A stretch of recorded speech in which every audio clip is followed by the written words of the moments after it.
Buenos días. En esta ocasión el tema que corresponde es hipertensión arterial. La hipertensión arterial sistémica es el trastorno que consiste en una elevación persistente y no fisiológica de la presión arterial sistémica. Podemos decir que podrían llegar a decirme que es una elevación de la presión arterial, pero podemos tener situaciones como el ejercicio en las cuales tenemos una elevación fisiológica de la presión arterial para sustentar el aumento de las demandas del cuerpo humano, pero esta es persistente y no fisiológica, ¿va? Anteriormente se había dicho que la presión arterial la hipertensión era arriba de 140/90, o bien por el seguimiento de un tratamiento para reducir la presión arterial.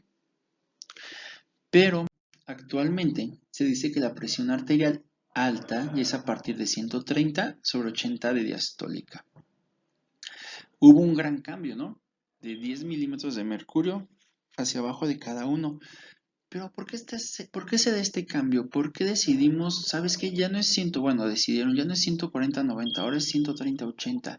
¿En qué se basan? ¿En que quieren que todos nosotros seamos hipertensos y empecemos a tomar medicamento? ¿O por qué?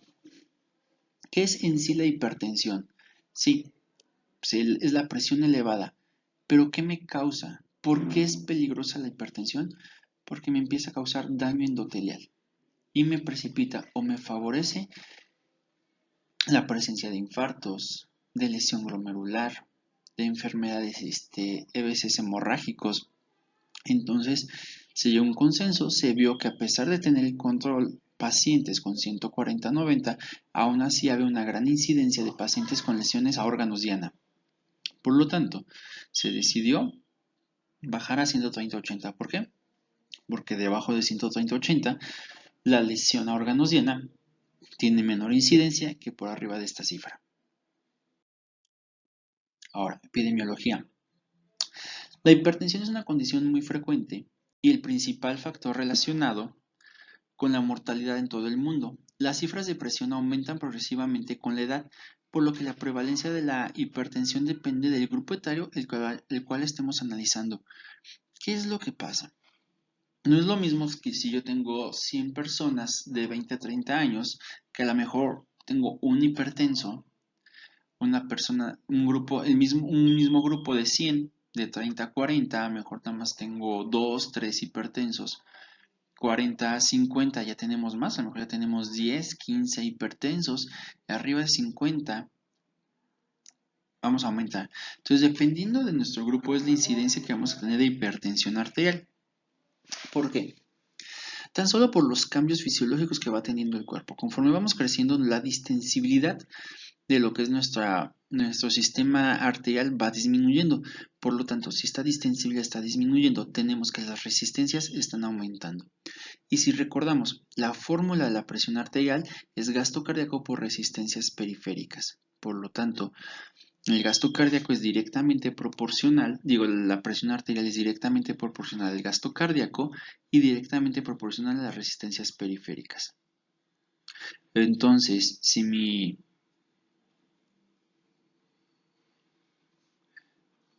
resistencias periféricas aumentan, va a aumentar mi presión arterial. Y esto es normal, disminuye las distensibilidades y se elevan. Ahora, factores etiológicos. La genética. La genética, desde un punto de vista clínico, tenemos una influencia sobre la hipertensión. Pero lo que vamos a preguntar son, ¿cómo se llama? Familiares de primera línea, ¿no? Papás, hermanos, tal vez abuelos, para ver si los pacientes tienen predisposición a esta enfermedad. No vamos a poner en nuestra historia clínica a la hora de plasmar, ya después de que yo interrogué a mi paciente, antecedentes para hipertensión en su familia, nos va a decir, sí, la tía Chanita tiene hipertensión, la tía Juanita murió de hipertensión, el primo de Coahuila, que tal vez no sea mi primo, también tiene hipertensión. No lo vamos a plasmar en la historia clínica como tía Juanita, tía Chanita, primo Joaquín, no. Lo que vamos a plasmar en nuestra historia clínica es carga genética para hipertensión arterial por rama materna o por rama paterna o por ambas ramas. No me importa saber el nombre de los tíos. Yo nada más quiero saber si esa persona tiene familiares directos con hipertensión, por lo que tendría una influencia sobre el paciente. Factores ambientales. Los principales factores relacionados con hipertensión se encuentran ligados con el progreso y los cambios en los hábitos de vida y dietéticos. Estamos evolucionando, nuestro cerebro, nuestro entorno lo estamos evolucionando más rápido que nosotros, que nuestro cuerpo, que nuestro ADN, nuestro software de respaldo. Aún no nos actualizamos, nuestro cuerpo, nuestro ADN aún piensa que tenemos que salir a cazar y buscar el mamut y salir varias horas caminando para lograr encontrar las semillas, y los frutos para poder comer. Ya no es así, ya nomás cada vez tenemos productos más ricos en grasas saturadas con un alto valor energético que no consumimos porque ya ni ejercicio salimos. Actualmente están sentados en la cama o en su sillón de su sala, agarran el teléfono, piden comida a Uber Eats, o no sé ni el nombre de ninguna otra, por eso no. Didi Food creo que es otra. Y ya lo más que hacen es pararse a la puerta de su casa, pagar y regresar a comer. O sea, ya ni siquiera hacen el esfuerzo de preparar la comida o salir a caminar y buscar un restaurante. No, ya todo les llega. Entonces estamos consumiendo más de lo que estamos quemando porque cada vez hacemos menos ejercicio, ¿no? Hay autotransportes que nos llevan a donde queramos, bicicletas, no sé. Entonces consumimos más de lo que quemamos. Ahora, obviamente todo esto, todo este tejido adiposo, todo este carbohidratos, toda esta energía que comemos de más se almacena en forma de tejido adiposo. Espero recuerdan cómo se llega a esta transformación. Ahora, o conversión más bien. Todo ese tejido adiposo que tenemos aumenta. Por lo tanto, aumentan los vasos sanguíneos que tienen que llegar a ese tejido adiposo. Y al aumentar la cantidad de vasos sanguíneos, que tenemos una angiogénesis importante, aumenta la cantidad de capilares y aumentan las resistencias periféricas. Los pequeños vasos son los encargados de la mayor parte de las resistencias periféricas. Y por lo tanto, si yo aumento las resistencias periféricas, ya vimos que voy a aumentar por ende la presión arterial. Y entonces, he aquí el principio de por qué el bajar de peso influye tanto o tiene tanto beneficio en la presión arterial, porque el bajar de peso, aparte de que la obesidad o el sobrepeso es un estado de inflamación crónica que estoy causando más lesión endotelial, más adelante lo vamos a ver, estoy disminuyendo las resistencias periféricas al desaparecer esos vasos sanguíneos que ya no voy a necesitar, ¿sale? Secuelas y consecuencias de la hipertensión arterial. La hipertensión es un factor importante de riesgo para tener aterosclerosis, enfermedad aterotrombótica, también cardiopatía coronaria, síndrome coronario agudo, infarto agudo del miocardio, insuficiencia cardíaca. Entonces son las consecuencias de la hipertensión arterial, que todas estas a la larga pueden causar la muerte. ¿Sabían ustedes que la hipertensión es 2 a 3 veces más común en mujeres que utilizan anticonceptivos hormonales que en los que no lo usan? Así que cuidado, chicas. Patogenia de hipertensión arterial. La hipertensión arterial es una interacción muy compleja entre diversos mecanismos entre el sistema renina-angiotensina-aldosterona, el sistema nervioso simpático, la inhibición de la adiponectina, la lesión endotelial, la inflamación. Es un círculo vicioso. Cada uno potencializa al otro y cada vez es más y más. Todo esto me va a dar un remodelado vascular que me va a dar un aumento de las resistencias periféricas.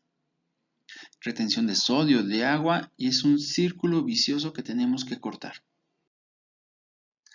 Vamos a recordar un poquito de fisiología. Saben que siempre me gusta recordar la fisiología. Aquí tenemos un potencial de acción, estamos hablando de hipertensión, obviamente hay que hablar del corazón. Tenemos un potencial de membrana de menos 90. La fase 0 coincide con la gráfica de abajo, que es la entrada de los canales rápidos de sodio. La fase 1, reposición temprana, tenemos la abertura de los canales de potasio. La fase 2, apertura de canales lentos de calcio. Posteriormente, la fase 3 es la repolarización, en la cual voy a tener se cierran los canales lentos de calcio, se abren los de potasio y empiezo a tener salida de potasio. Ahora, posteriormente, ya una vez que llegamos en la fase de reposo, la fase 4, ustedes dirían que ya está listo el corazón o está listo la célula para la siguiente contracción. Pero recordemos, en la fase 0 salió mucho sodio, entró mucho sodio, por lo tanto tengo mucho sodio dentro de la célula. Y aquí lo tengo, el sodio quedó dentro de la célula. En la fase 3 tengo mucha salida de potasio. Entonces yo tengo mi potencial de membrana como debe de ser en menos 90, pero las cosas están invertidas. Yo tengo mucho potasio afuera, mucho sodio adentro. En este momento, ¿qué tiene que haber? Llega la famosa bomba de sodio-potasio TPasa, saco 3 sodios, meto 2 potasios, para no alterar esta potencial de membrana y volver a estar listos para la siguiente despolarización. Es muy importante, aquí a simple vista nosotros podemos saber que este potencial de membrana se trata de una célula miocárdica, ¿por qué? Porque tenemos mi meseta de calcio, que no la vamos a ver en otra célula. Y otra cosa, en el corazón tenemos dos tipos de células. La célula del músculo cardíaco, por ende, y la célula del tejido de conducción especializado. ¿Yo cómo voy a diferenciar esta de la otra en una gráfica? Muy fácil. Las células de conducción, el tejido especializado de conducción en el cuerpo humano, no tiene esta meseta, en el corazón no tiene esta meseta de calcio.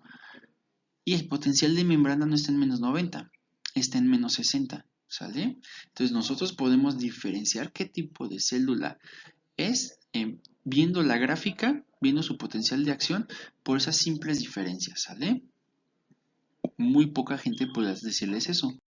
Ahora, el calcio que entra va a liberar el calcio que tenemos en el retículo sarcoplásmico para más adelante unirse a la troponina C, quitar el cerrojo, el complejo troponina-tropomiosina, para que así la tropomiosina gire sobre la actina y deje a la vista los puntos de unión de la miosina y se puede dar la contracción.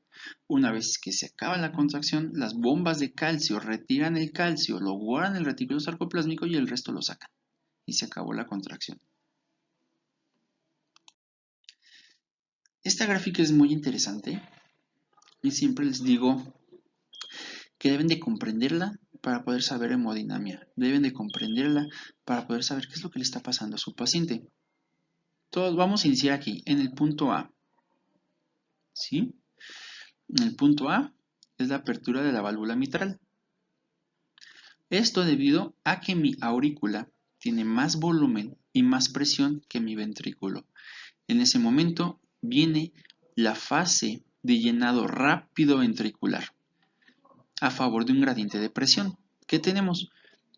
La aurícula tiene tanta agua, tanta presión, más bien tanta sangre y tanta presión, que vencen la apertura, vencen la válvula mitral y llenan rápidamente el ventrículo.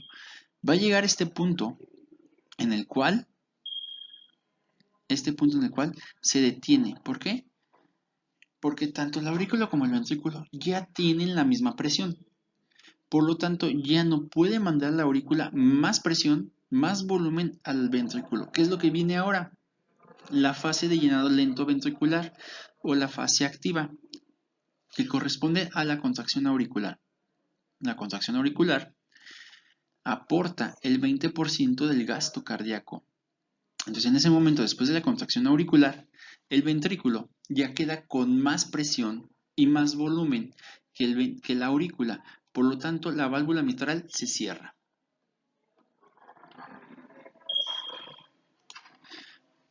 La válvula mitral se cierra. Y aquí tenemos cerrada la válvula mitral.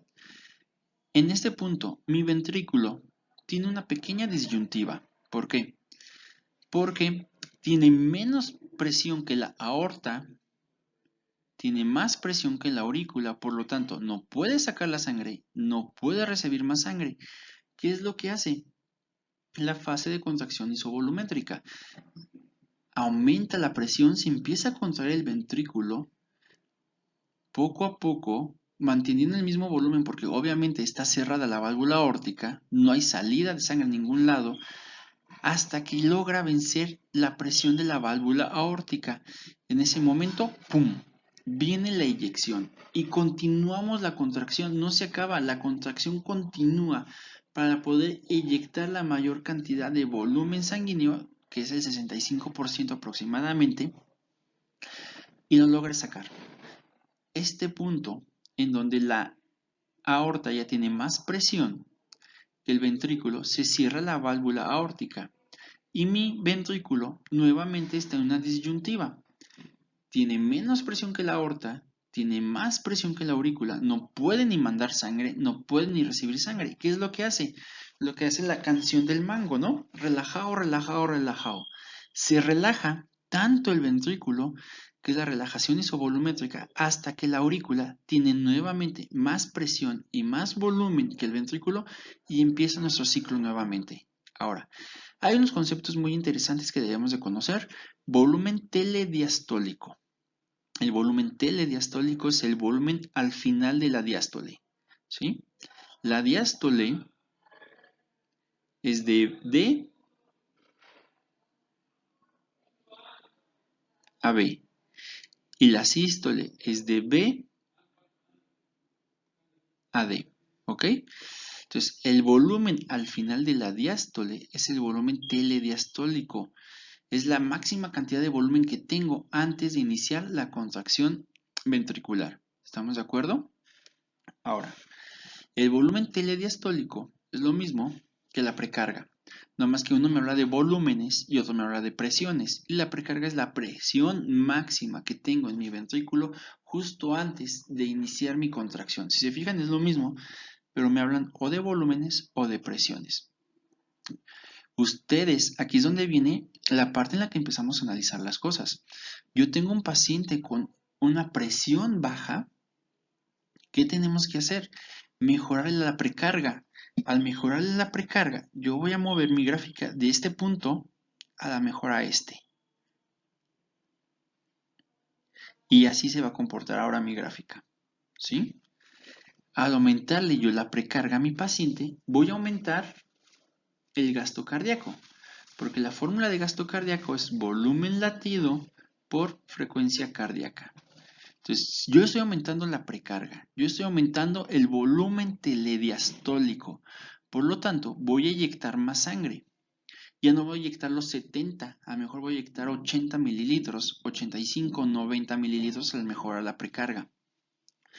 Por lo tanto, si yo tenía un volumen latido de 70 por una frecuencia cardíaca de 70, yo tengo un gasto cardíaco de 4.9. Pero si yo aumento mi volumen latido a 90 por 70, ¿cuánto tengo? 6.3 litros de gasto cardíaco.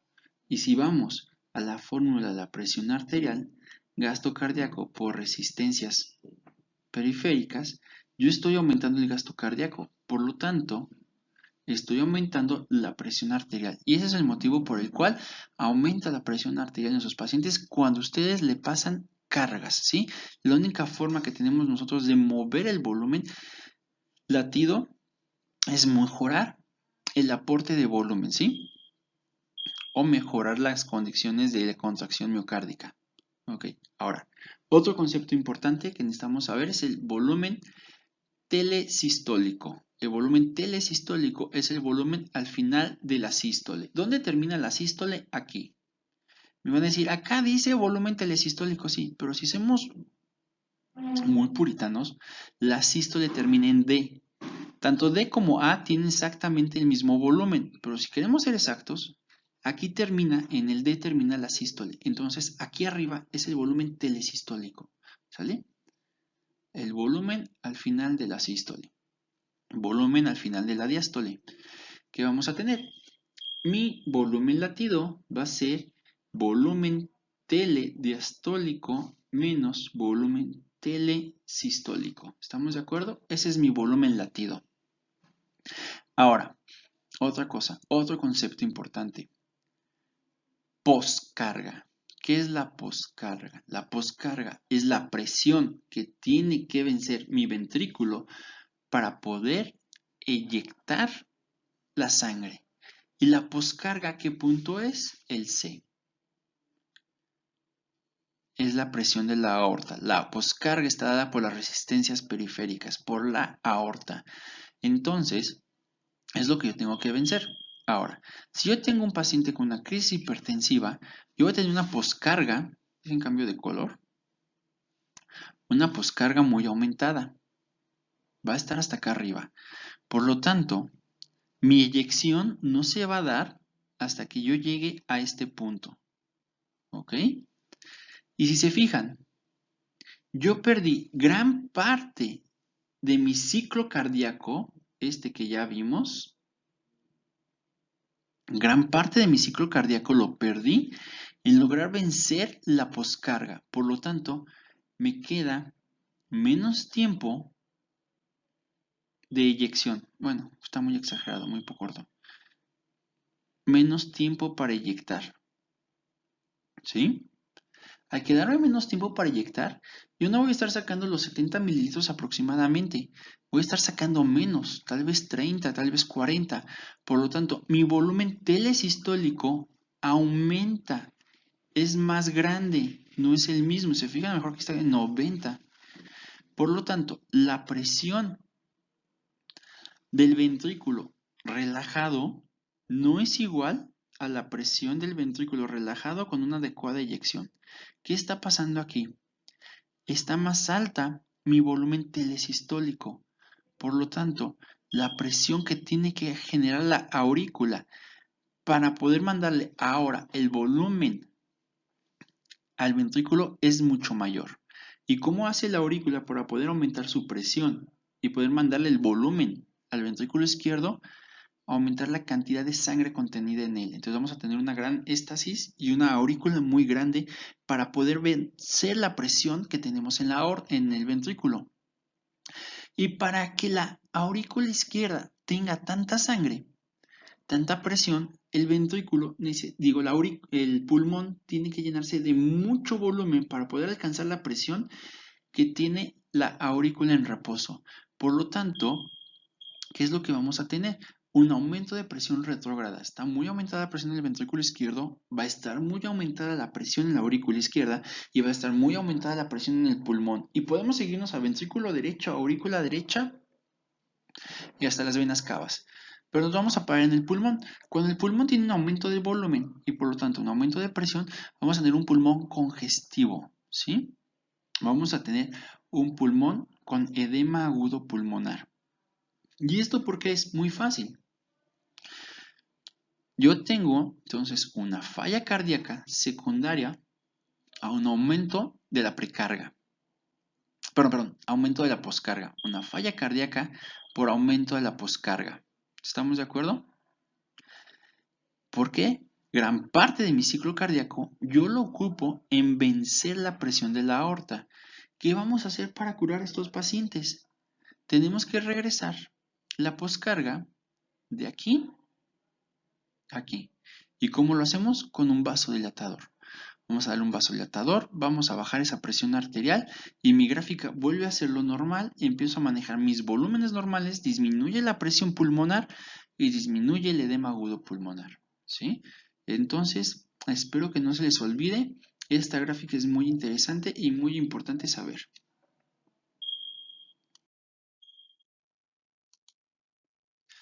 Regulación nerviosa de la circulación. Tenemos una regulación rápida de la presión arterial.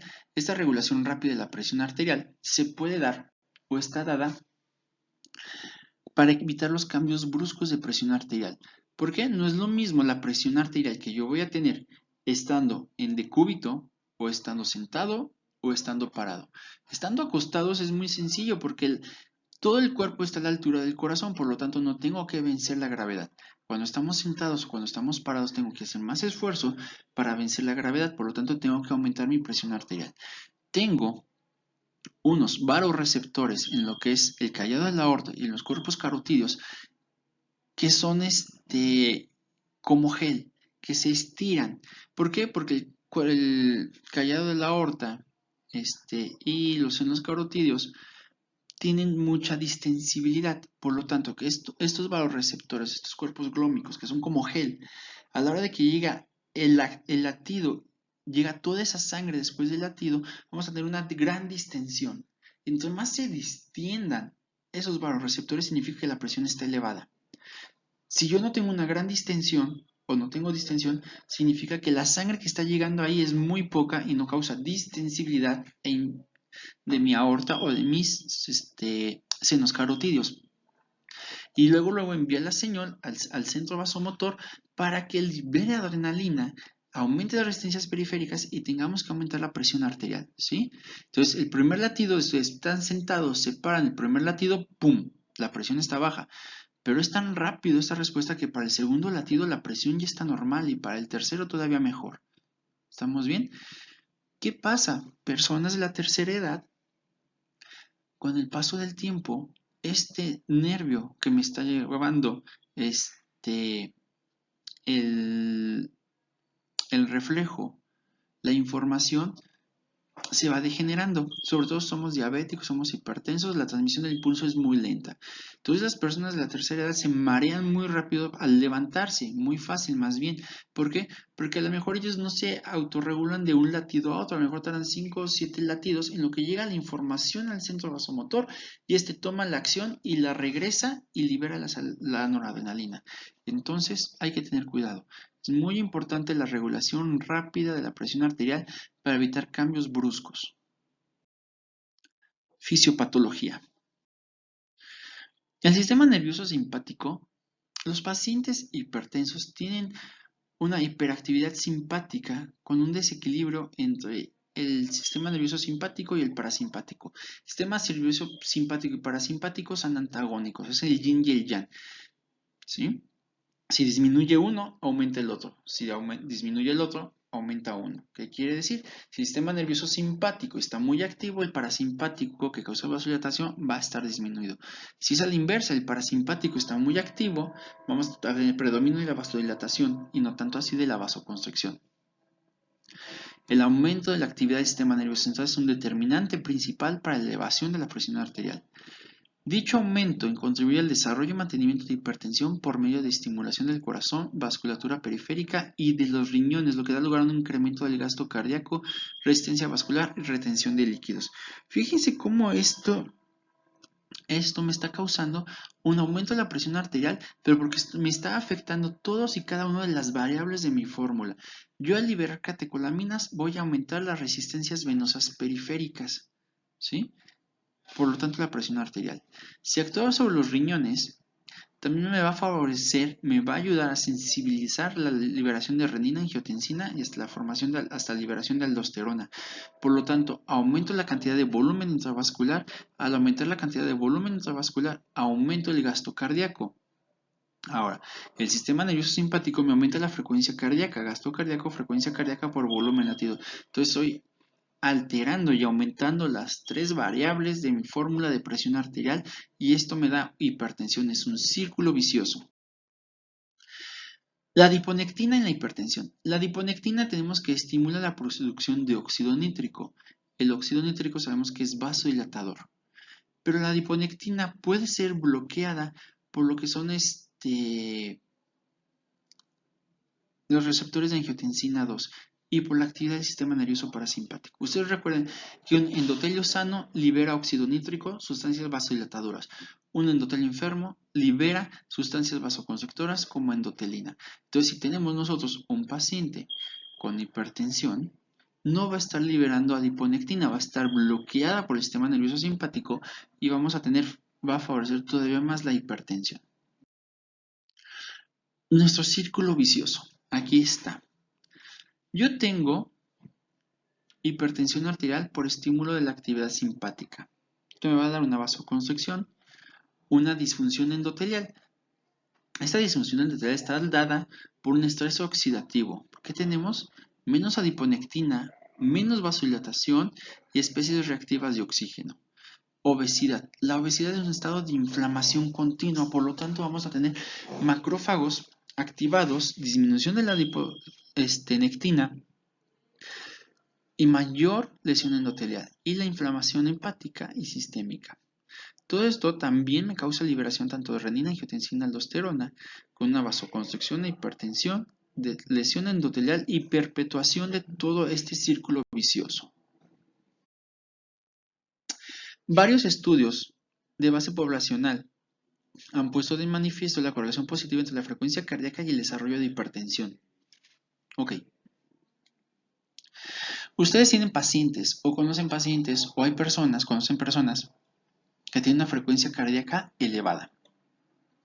Un paciente con frecuencia cardíaca elevada en un futuro va a ser un paciente hipertenso. ¿Por qué? Un paciente que tiene frecuencia cardíaca elevada puede ser por estrés ocupacional o dentro de su vida privada o lo que sea. Lo más común es estrés ocupacional. Aquí es donde yo les digo que está evolucionando nuestro entorno tan rápido que nosotros no. Nuestro software no ha sido actualizado. Todavía tenemos estrés, ansiedad, que esto no me da más que la liberación de catecolaminas, activación del sistema renina-angiotensina y todo eso. Ustedes están en su trabajo y están estresados. Ustedes están en un examen y están estresados. ¿Para qué les sirve el estrés? Para nada. Más que para causar lesiones endoteliales e hipertensión arterial. ¿Qué es lo que pasa? Ustedes tienen un paciente que tiene estrés ocupacional porque no le gusta el trabajo, porque sus compañeros son muy estresantes, porque tiene jefes tóxicos, no sé, lo que sea. Entonces esa persona nomás llega a su trabajo y libera catecolaminas, libera adrenalina que le va a causar un aumento de la frecuencia cardíaca. El aumento de la frecuencia cardíaca constante, ¿qué es lo que me va a dar? Si yo aumento la frecuencia cardíaca, ¿qué le pasa a mi gasto cardíaco? Aumenta. El gasto cardíaco es directamente proporcional a la frecuencia cardíaca y directamente proporcional al volumen latido. Ahora, ustedes recuerdan en sus clases de fisiología que tenemos algo que se llama autorregulación. La autorregulación no es más que la capacidad de un órgano, tejido o célula en mantener una vez su flujo sanguíneo cuando tenemos una presión entre 60 y 150 milímetros de mercurio, ¿va? Ahora, si un órgano, tejido o célula recibe más flujo sanguíneo del que pidió, ¿qué es lo que hace? No se lo queda. Afortunadamente el cuerpo humano no fue desarrollado por un mexicano, porque si no nos hubiéramos extinguido en la primera, desde el primer momento, ¿va? Cada órgano, tejido, celular, cuando tiene flujo sanguíneo de más que él no pidió, ¿qué hace? Una vasoconstricción, para que él le siga llegando nada más una vez por minuto el flujo sanguíneo que necesita. Y al hacer esta vasoconstricción, ¿qué es lo que hace? Logra que ese flujo sanguíneo sea redirigido al órgano que lo pidió. Ejemplo, ustedes hacen ejercicio y sus músculos necesitan muchísimo o una gran cantidad de flujo sanguíneo. ¿Para qué? Para poder solventar las necesidades que está llevando a cabo. Ahora, aumenta la frecuencia cardíaca para aumentar el gasto cardíaco y todo ese flujo le llega al músculo. Pero si el pulmón llegara y, me está llegando flujo sanguíneo de más, me lo quedo. El riñón diría, yo estoy recibiendo flujo sanguíneo de más, me lo quedo. Y el intestino, y la piel, y el riñón, y todo. Y entonces, ¿cuánta cantidad de flujo sanguíneo le va a llegar al músculo? ¿Suficiente? No. Entonces, el gasto cardíaco, el corazón va a tener que elevar aún más su frecuencia cardíaca para poder solventar. Entonces, si ustedes están haciendo ejercicio y aumenta la frecuencia cardíaca a 140, ¿a cuánto tendría que aumentar si los demás órganos están agarrando flujo sanguíneo que no les corresponde? A 300, ¿no? Y nos infartábamos y nos moríamos. Por eso digo que si el cuerpo humano lo hubiera desarrollado un mexicano, sobre todo un político mexicano, nos extinguíamos. Porque se quedan cosas que no. Ahora, como sí está bien desarrollado el cuerpo humano, cuando me llega flujo sanguíneo que yo no soy, causo vasoconstricción para redirigirlo al flujo al donde es. Pero aquí, como es estrés, nadie pidió ese flujo sanguíneo. Entonces, todos tus órganos, tejidos, toda tu vasculatura, todas tus arteriolas y metaarteriolas van a causar vasoconstricción. Y eso le pasa a esta persona cada que llega a su trabajo. Estrés y vasoconstricción. Aumento de frecuencia cardíaca y vasoconstricción. Ahora, La vasoconstricción en los vasos arteriales está dado por músculo liso. ¿Qué le pasa al músculo cuando lo utilizamos de más, cuando lo estamos ejercitando? Se hipertrofia. Entonces, ¿qué es lo que va a pasar? Yo tengo, déjenme, voy a agarrar mi colorcito, yo tengo mi vaso sanguíneo con una luz así. Perdonen, nunca terminé rayitos y circulitos de kinder, me los salté kinder. Ahora, si está hipertrofiado esa capa muscular, la luz, si ven, la luz del vaso no es el mismo, es menor. Por lo tanto, estoy teniendo remodelado vascular. Y en este que la luz es menor, las resistencias sistémicas están aumentadas. Por lo tanto, vamos a tener una presión arterial elevada, ya que la presión arterial es gasto cardíaco por resistencias sistémicas. Ahora, esta persona con estrés que es hipertenso, 4 o 5 años, digo que está estresado, taquicárdico, 4 o 5 años va a ser hipertenso. ¿Por qué? Por la remodelación. ¿Qué tenemos que hacer? Pues que esa persona cambie de trabajo, que no siga en ese ambiente tóxico para que no libere eso. Y luego si haga parte llega y su mujer le reclama que ya no hay para los pañales, que esto, que el otro, bla, bla, bla, pues un ambiente pobre hombre vive estresado todo el tiempo y se suicida. Luego dicen que por qué los caballeros vivimos menos que las mujeres, ¿no? Entonces no se les olvide la influencia que tiene la taquicardia sobre la patología de hipertensión arterial, ¿va? Ahora, la estimulación nerviosa simpática renal está aumentada en las personas hipertensas. Fármacos simpaticolíticos y los antagonistas alfa y beta adrenérgicos de acción central son eficaces en la reducción de la presión arterial en pacientes con hipertensión primaria, lo que ofrece una evidencia directa de la importancia de los mecanismos simpáticos en el mantenimiento de la presión. Sistema renina-angiotensina aldosterona creo que está un poquito más adelante. Exposición al estrés psicosocial. Ya hablamos del estrés psicosocial, ¿no? Todo este estrés me va a causar estrés, ansiedad, liberación de adrenalina, taquicardia y tarde o temprano remodelación vascular. Y llegamos por fin al sistema renina-angiotensina-aldosterona. ¿Qué hace el sistema renina-angiotensina-aldosterona? ¿De qué se encarga? ¿Qué es lo que tiene que lo hace tan importante y tan interesante? El sistema renina-angiotensina-aldosterona empieza con la liberación de la renina cuando el aparato yuxtaglomerular o el sistema de mácula densa descubren que tenemos disminución del volumen, disminución de la cantidad de sodio, entonces vamos a liberar renina. La renina lo primero que hace es irse a la arteriola aferente y causar una vasodilatación, ¿sale? Después ya se une a la enzima convertidora de angiotensina y va a causar la formación de angiotensinógeno en angiotensina. Lo escinden. ¿Qué hacen? Acuérdense que tenemos unas preprohormonas enormes con una gran cantidad de aminoácidos que no es funcional. Entonces, la renina activa el sistema renina, la enzima convertidora de angiotensina, corta el angiotensinógeno formando la angiotensina 1.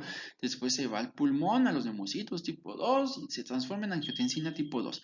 La angiotensina tipo 2 tiene un gran efecto vasoconstrictor, entonces está aumentando la presión arterial. Posteriormente, las glándulas suprarrenales, al detectar que tenemos angiotensina 2, va a causar liberación de aldosterona. Entonces se fijan algo muy importante, la renina no se transforma en angiotensina y la angiotensina 2 no se transforma en aldosterona. No lo olviden, no lo vayan a confundir. Y la aldosterona ya va a causar la retención de sodio, por lo tanto va a causar la retención de agua. Y de esta manera yo estoy aumentando mi presión arterial por varios sistemas. Aumento el volumen latido, aumento las resistencias periféricas y tenemos un gran éxito al aumentar la presión arterial con nuestro sistema renina-angiotensina-aldosterona, ¿va? Pero no es bueno. Sí en estados en los que me estoy muriendo y me estoy desangrando, cosas por el estilo, pero bajo el estrés, la vida cotidiana, no es bueno, nada más nos va a causar hipertensión. Ahora, El sistema renina-angiotensina-aldosterona es mucho más complejo de lo que creíamos y en últimos años se han descubierto receptores específicos de prorrenina, mecanismos de formación de angiotensina 2 independiente de la enzima convertidora y varios tipos de angiotensina y receptores distintos de angiotensina, ¿ok? Entonces es mucho más complejo y todavía no logramos comprenderlo al 100%. Sabemos lo principal únicamente, lo más superficial, pero suficiente para poder tratar la hipertensión arterial. Ahora, sensibilidad al sal. Mecanismos de elevación de presión arterial inducida por la sal y de la presión de los órganos diana. El incremento de la sal en la dieta activa las fuerzas de cizallamiento y estimula la producción de factor de crecimiento transformador beta y óxido nítrico. En este contexto, el aumento de la tonicidad y la presencia de aldosterona y producción de óxido nítrico se suprime, lo que da lugar a una actividad del factor de crecimiento transformador beta. Ok, ¿qué va a pasar? Aumento de la ingesta de sal. Al tener un mayor aumento de la ingesta de sal, pues obviamente causa retención de agua. Al tener retención de agua aumenta mi volumen latido, aumenta la presión arterial y al aumentar la presión arterial voy a tener cizallamiento, lesiones endoteliales, ¿sí? Yo tengo la presión así y de repente consumí mucha sal, ¡pum!, tenemos picos. Estos picos van a causarme lesiones endoteliales, cizallamiento, ¿va? Ahora, vamos a tener aumento del tono. ¿Por qué? Porque como estamos consumiendo mucha sal, estoy detectando que estoy entonces hipovolémico. Por lo tanto, voy a liberar renina, angiotensina y aldosterona para favorecer la retención de agua. Al liberar angiotensina 2, voy a aumentar el tono vascular y aumento de resistencias periféricas y aumento la presión arterial. Todo esto, el cizallamiento, el aumento del tono me va a causar disfunción endotelial, me va a favorecer la liberación de factor de crecimiento transformador beta. Todo esto me va a dar a origen a vasoconstricciones periféricas, remodelación vascular e hipertensión. Y por lo tanto, daños a órganos blancos, riñones, cerebro, corazón. ¿Estamos de acuerdo? Se ha visto últimamente que una ingesta rica en potasio me puede ayudar a disminuir los niveles de presión arterial. Por lo tanto, el consumir sal, como la sal rosa del Himalaya o sal de mar, que contiene grandes cantidades de potasio, me ayuda a disminuir la presión arterial. Entonces, de tarea, chicos, necesito que vayan el fin de semana a la playa más cercana, agarren color porque están bien pálidos todos, tienen cara fantasmagórica y compren un costal de sal de mar. ¿Para qué? Para ayudar a su familia. Y de paso se pasearon. ¿Les parece? Necesito que suban su foto de ustedes en la playa con su costadito de sal de mar. No, no es cierto. Disfusión y lesión endotelial. Las alteraciones observadas en la hipertensión y sus complicaciones cardiovasculares incluyen tanto disfunción como daño de capa de células endoteliales.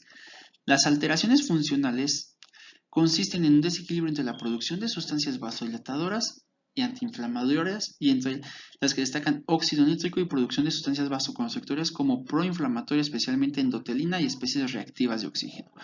Recuérdenlo por favor, endotelio sano libera óxido nítrico, endotelio enfermo libera endotelina y radicales libres de oxígeno, ¿va? Especies reactivas de oxígeno. Entonces, no lo olviden por favor. Tono y remodelado vascular.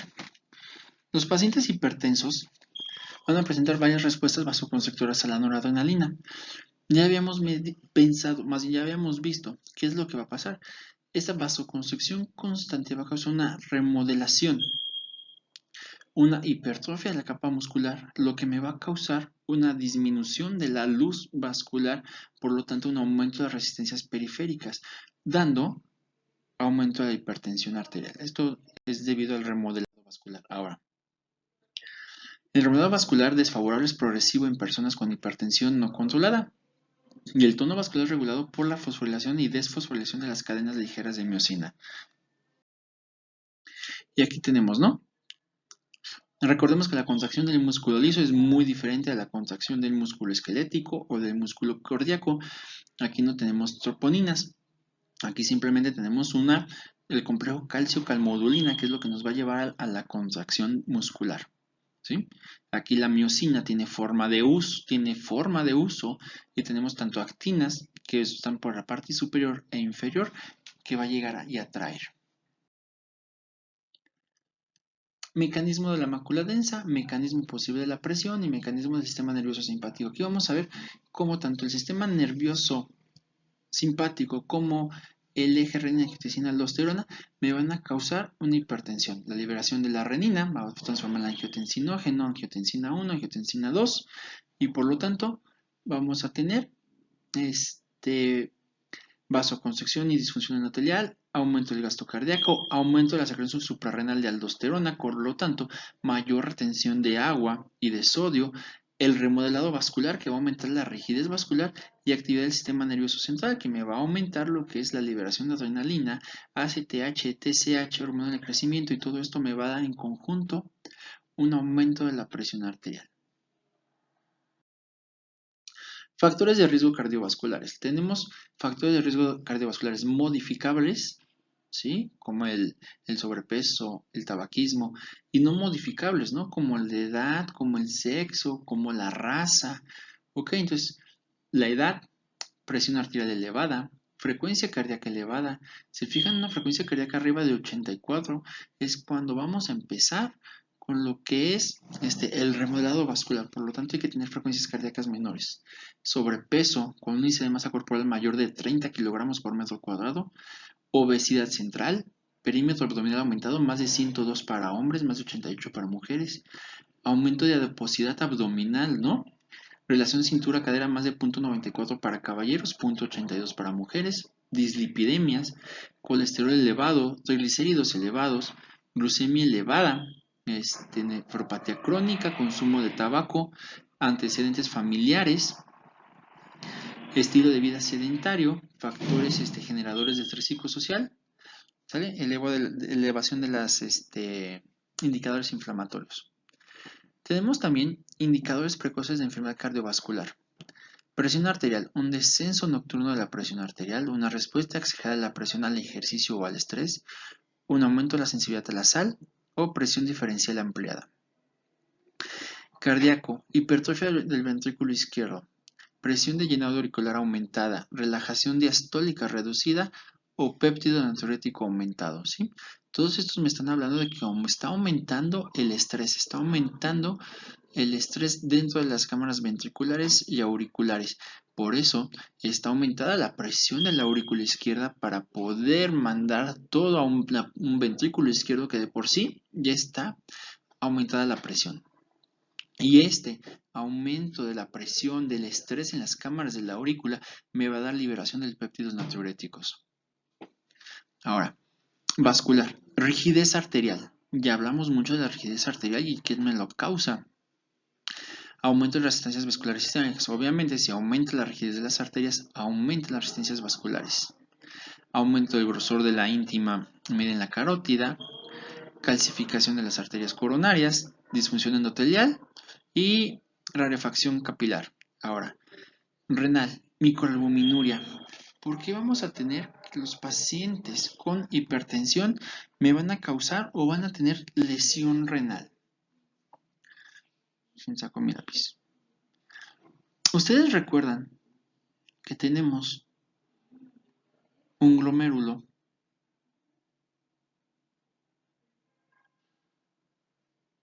con una arteriola aferente, una arteriola eferente y mi capilar glomerular. Mi capilar glomerular va a tener fenestraciones.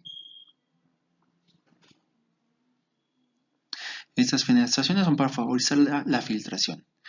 ¿Qué es lo que pasa cuando ustedes tienen una manguera que están regando el jardín y hacen pequeñas perforaciones a lo largo de la manguera con un alfiler y están regando sin aumentar la presión dentro de la manguera? Y no es normal, posiblemente como fue con un alfiler y son perforaciones muy pequeñas, no vamos a tener filtrado ni salida de agua. Pero ¿qué pasa si ustedes obstruyen el orificio de salida? Que en este caso sería la arteriola deferente. La presión aquí adentro va a aumentar tanto que entonces vamos a empezar a tener fuga por esas pequeñas fenestraciones o agujeros que le hicimos a nuestra manguera con la manguera, con el alfiler.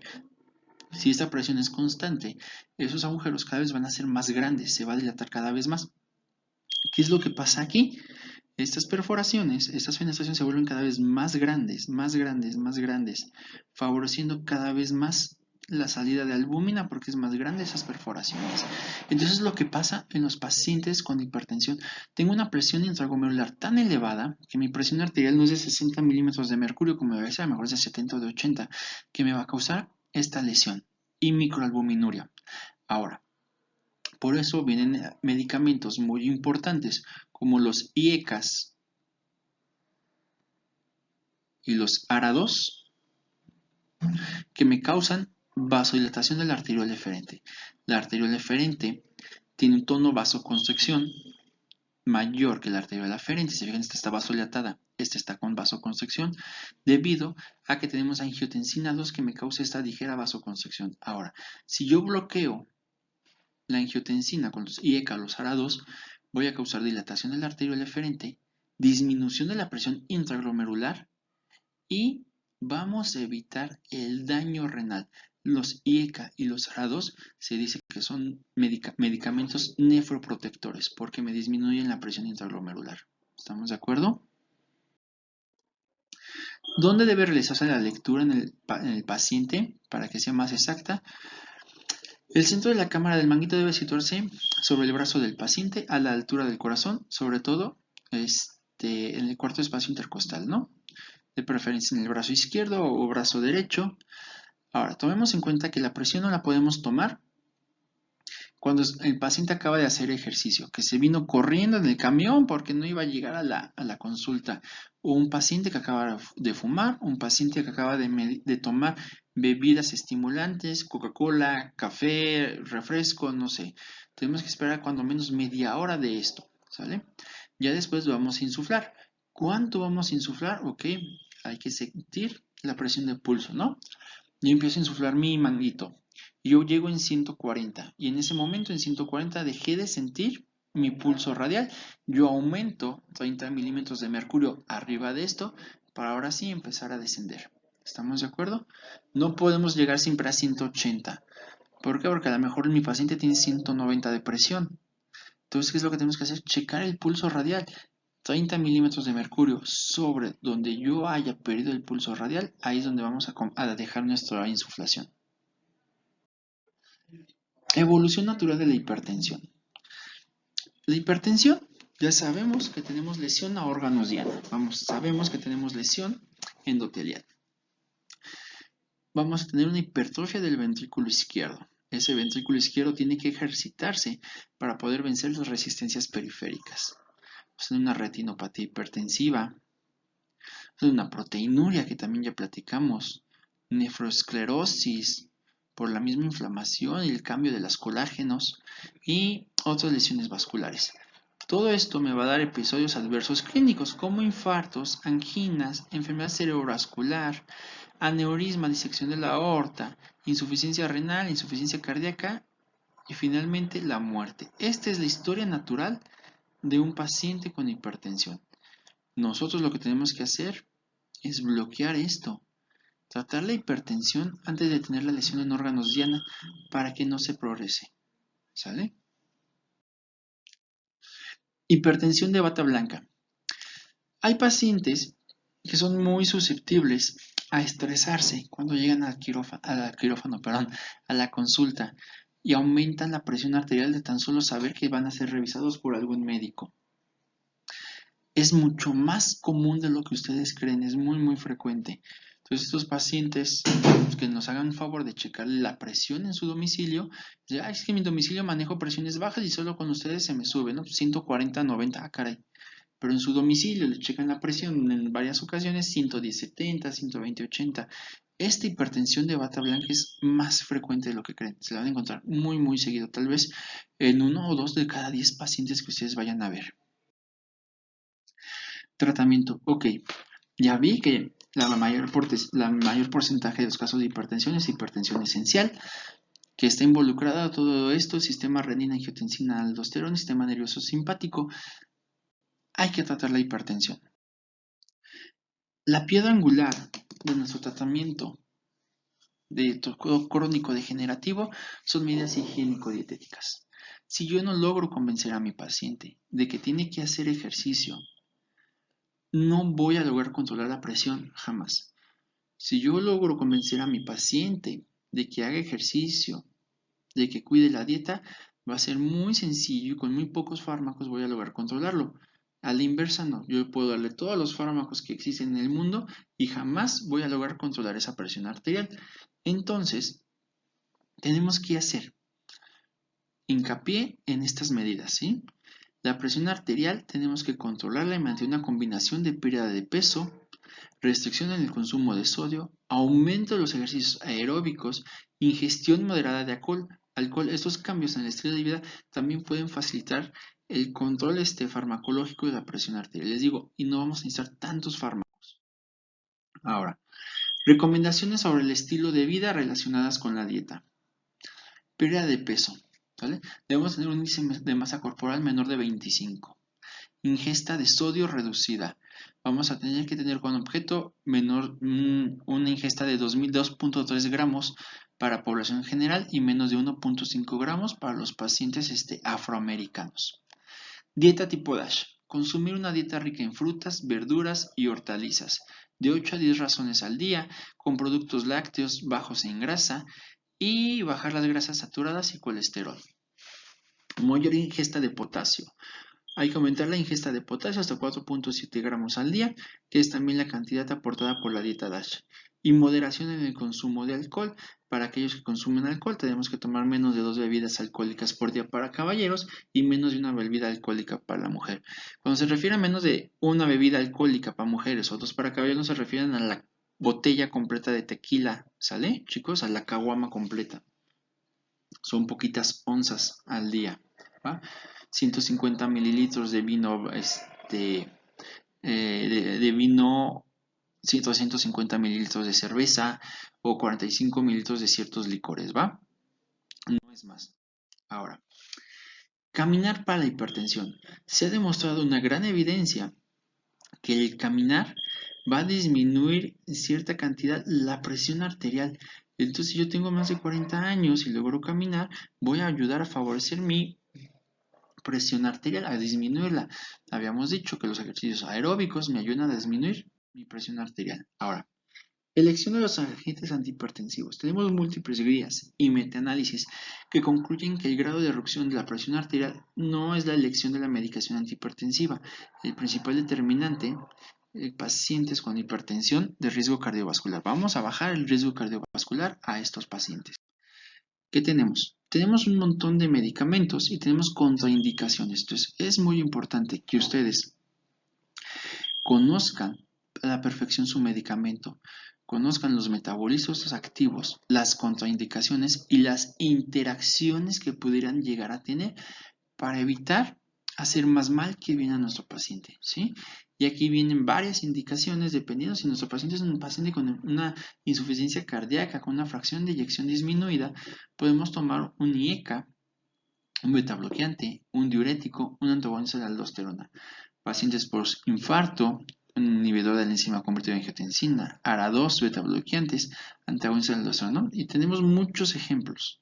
Es probable que tengan un efecto favorable si los pacientes tienen condiciones comórbidas, por ejemplo, hipertrofia prostática benigna, un bloqueador alfa, temblor esencial, a lo mejor un betabloqueador, hipertiroidismo, un betabloqueador, migraña, un betabloqueador, bloqueador de los canales de calcio, osteoporosis, diurético tiacídico y fenómeno de Raynaud, bloqueador de los canales de calcio tipo de hidropiridínicos. Ahora, ¿se fijan, chicos? Ustedes pueden tratar de atender dos enfermedades distintas con un mismo fármaco, viendo los efectos que puede llegar a tener. Paciente con hipertiroidismo e hipertensión, pues vamos a darle un betabloqueador. Contraindicaciones, un paciente con angioedema, pues obviamente no le vamos a dar un IECA, ¿sale? Un paciente con enfermedad del hígado no le vamos a dar metildopa, un paciente con broncoespasmo no le vamos a dar un betabloqueador beta selectivo. Entonces tenemos diversas. Ahora, llegamos a los fármacos diuréticos. Tenemos los diuréticos, que son la piedra angular, el inicio farmacológico de los antihipertensivos. ¿Por qué los diuréticos son tan efectivos para controlar la presión? Pues muy bien, Los diuréticos lo que me van a favorecer es la diuresis. Al tener yo una mayor diuresis, va a disminuir mi volumen sanguíneo, va a disminuir mi volumen latido, por lo tanto, disminuye mi gasto cardíaco y va a disminuir mi presión arterial. ¿Estamos de acuerdo? Son fármacos que incrementan la diuresis y tienen utilidades en seres humanos porque aumentan la excreción de sodio y un acompañante, por lo general el cloro. Existen 3 grupos diferentes de diuréticos: tiazidas, diuréticos de asa y ahorradores de potasio. Pero los que tienen más efecto en prevención cardiovascular en los pacientes hipertensos van a ser las tiazidas, ¿no? Como hidroclorotiazida. Es el fármaco que vamos a estar utilizando. Los diuréticos de asa, como el furosemide, pues normalmente se utilizan en pacientes que están hospitalizados o en pacientes que lo que queremos hacer es evitar una anasarca. Ahora, arteriol aferente, arteriol deferente, capilar glomerular, capilar peritubular, ¿sale? La filtración. Aquí se los hice para poner un esquema de lo que es la mácula densa. La mácula densa es el túbulo contorneado, el túbulo distal a la hora de pasar cerca de la arteriola aferente y eferente. Y el aparato yuxtaglomerular que se encuentra en la arteriola aferente. Aquí es el sistema de control y donde liberamos la renina. Ahora, este diagrama se los puse para que pudiéramos ver dónde actúan los diversos medicamentos, ¿no? Diuréticos de asa, como su nombre lo dice, actúan en la asa de Henle. ¿Y qué es lo que va a bloquear? El importador de sodio 2-cloropotasio. Y de esta forma yo no voy a reabsorber sodio. El sodio se va a quedar en la luz tubular y por ende va a mantener líquido en la luz tubular. La diuresis va a aumentar. Diuréticos tiazidos bloquea el simportador, lo que es en el tubo contorneado distal. Vamos a evitar la absorción de sodio y de cloro y por lo tanto mantenemos la cantidad de sodio dentro del túbulo y una gran cantidad de volumen. ¿Sale? Entonces así es como van a actuar nuestros diuréticos. En la gráfica que sigue vamos a ver inhibidores de la anhidrosa carbónica en el túbulo proximal, diuréticos de asa en el asa, tiazidas en el túbulo distal y ahorradores de potasio en el túbulo colector. ¿Estamos de acuerdo? Diuréticos de asa inhiben la actividad del transportador unilateral de la bomba sodio-potasio 2-cloro en la rama ascendente de la asa de Henle.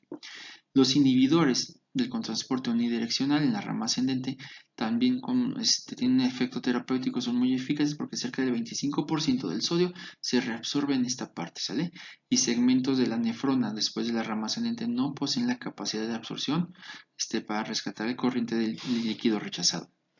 Los diuréticos de asa, les digo, son muy buenos porque ayudan a eliminar grandes cantidades de volumen, pero se utilizan sobre todo en pacientes con lesión renal para evitar un paciente con falla renal y una anasarca, ¿sí? Los diuréticos es necesario que lo aprendan desde ahorita. No me van a cambiar la historia natural de una falla renal.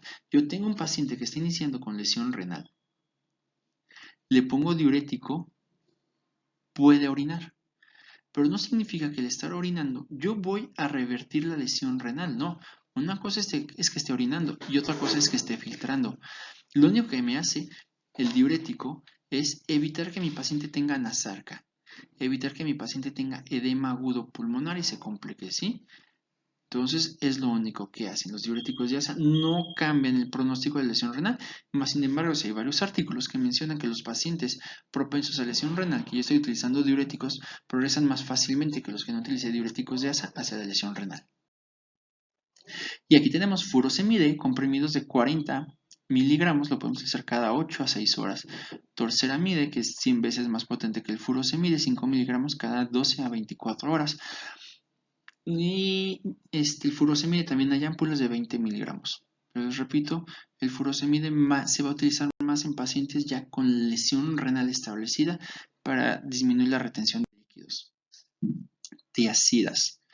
El término diuréticos tiazídicos suele abarcar a todos los inhibidores del cotransportador unidireccional de cloruro de sodio y han recibido tal nombre porque los inhibidores originales de este cotransportador eran derivados de la benzotiazidina. Los diuréticos tiazidos inhiben el transporte de cloruro en el túbulo contorneado distal. El tratamiento, digo los medicamentos, clortalidona y hidroclorotiazida. El más conocido aquí es la hidroclorotiazida.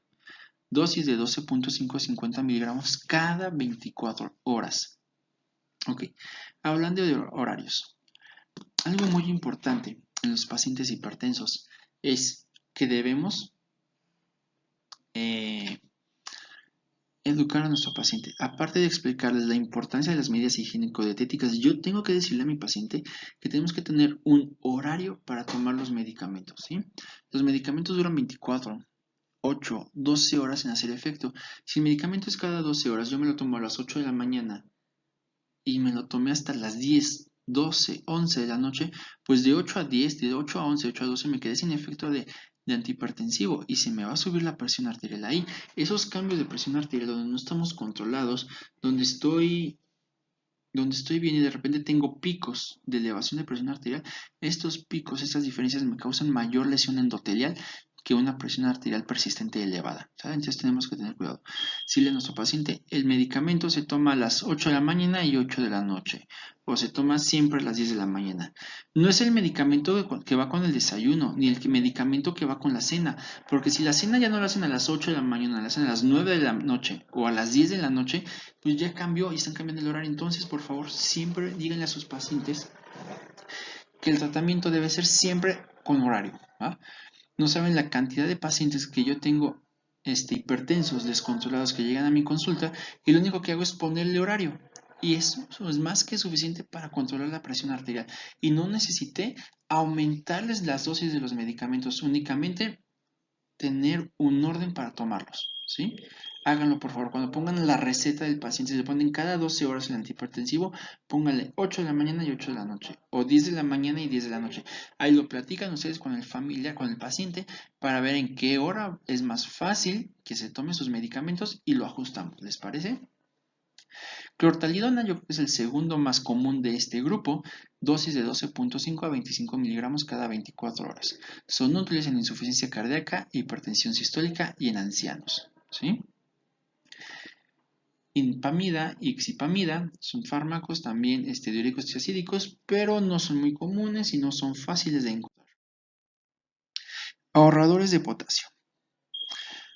Los mineralocorticoides causan retención de sodio, de agua e incrementan la expresión de potasio e hidrogenasa al unirse a receptores de mineralocorticoides específicos. Los fármacos como la espironolactona y la eplerenona inhiben de forma competitiva la unión de la aldosterona con el receptor mineralocorticoide, a diferencia del complejo mineralocorticoide-aldosterona, el que se forma entre el mineralocorticoide y la espironolactona, que no es capaz de inducir la síntesis de proteínas. ¿Qué quiere decir en conclusión? Yo voy a bloquear este efecto del mineralocorticoide, por lo tanto no voy a estar reabsorbiendo sodio, pero voy a estar ahorrando potasio. Aquí tenemos una gráfica donde agarrábamos y reabsorbíamos sodio y excretábamos potasio. ¿Qué es lo que va a hacer este medicamento? Bloquear esto, bloqueamos la salida, la reabsorción de sodio, por lo tanto se queda el potasio dentro y no estoy perdiendo el potasio, ¿sale? Es muy importante que estos pacientes que tengan sesgo con ahorradores de potasio periódicamente estén checando los niveles de potasio, porque en algunas ocasiones pueden empezar a tener alguna hipercalemia. Entonces, mucho ojo, dosis de 25 a 100 miligramos cada 24 horas y estar checando, por favor, los niveles de potasio periódicamente. Simpaticolíticos. Toda hipotensión causada por simpaticolíticos se puede corregir con el aumento de volumen. Ok, ¿por qué? Desde la demostración en 1940 de que la extirpación bilateral de la cadena simpática causa una disminución de la presión arterial, la búsqueda de estos medicamentos, sin obviamente tener que extirpar la cadena simpática, ha sido muy intensiva. Y ahora se estimulan receptores adrenérgicos de subtipo alfa en el tallo encefálico, lo cual da como resultado disminución de las aferencias simpáticas. Por lo tanto, si el sistema nervioso simpático disminuye, aumenta el efecto del parasimpático, aumenta la vasodilatación, ¿sale? Acuérdense que simpático y parasimpático son antagonistas, son el yin y el yang, ¿va? Efectos farmacológicos. Los agonistas adrenérgicos disminuyen la presión arterial mediante un efecto tanto sobre el gasto cardíaco como la resistencia periférica. Obviamente, si disminuyo la resistencia periférica, voy a aumentar la capacitancia, menor volumen latido me va a disminuir y por lo tanto va a disminuir el gasto cardíaco y disminuir las resistencias periféricas. Entonces estoy disminuyendo la presión arterial por afectar dos variables de mi presión, de la fórmula de presión arterial, tanto volumen latido como resistencia periférica, ¿sí? Híjole, se me hipotensó porque le puse un simpaticulítico, entonces pues le pasamos un poco de volumen para aumentar más lo que es la presión media y llenado sistémico y mejora la presión de tu paciente. Ya después, cuando pase el efecto del medicamento y volvamos a tener efecto del sistema nervioso parasimpático, del sistema nervioso simpático, vamos a tener una diuresis y natriuresis por presión y vamos a eliminar el agua que tenemos de más, ¿sale? Simpaticolíticos, metildopa. Tabletas de 200 a 500 miligramos cada 8 a 12 horas, no exceder más de 2 gramos al día. Es muy importante que el metildopa, la alfa-metildopa, no lo olviden, puesto que es uno de los medicamentos seguros que podemos utilizar en pacientes embarazadas, ¿sale? De hecho, es de la primera línea de tratamiento. Paciente embarazada, vamos a utilizar alfa-metildopa. ¿Por qué? Porque no tiene carcinogénesis, ni teratogénesis, ni nada de eso. Entonces, tú tienes una paciente embarazada, hipertensa, ya conocida desde hace tiempo, e inicia con el embarazo, le vamos a cambiar los antihipertensivos y vamos a utilizar alfa-metildopa. No me importa si está tomando calcio antagonista, si está tomando un IECA, un ARA2, vamos a utilizar un metildopa. ¿Estamos de acuerdo? Agonistas beta-adrenérgicos. El antagonista de los receptores beta-adrenérgicos afecta la regulación de la circulación por medio de diversos mecanismos, entre ellos reducen la contractilidad y el gasto cardíaco. El propanolol tiene poca actividad bloqueando los receptores beta-adrenérgicos y no influye sobre la presión arterial.